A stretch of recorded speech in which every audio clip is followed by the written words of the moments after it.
بسم اللہ الرحمن الرحیم۔ ظہر اور عصر کی نماز میں امام کے پیچھے قرات کریں یا خاموش رہیں۔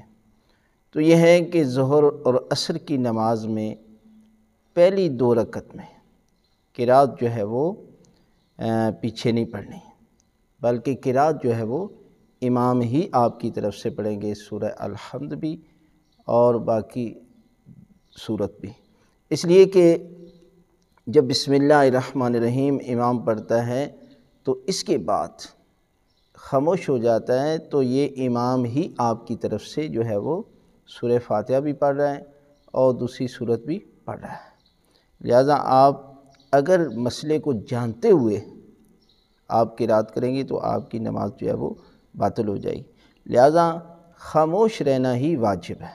لہٰذا ہر صورت میں پہلی 2 رکعت میں آپ خاموش رہیں اور تیسری اور چوتھی رکعت میں آپ خود جو ہے وہ سورہ الحمد یا تسبیحات 4 پڑھ سکتے ہیں، اس میں کوئی حرج نہیں ہے۔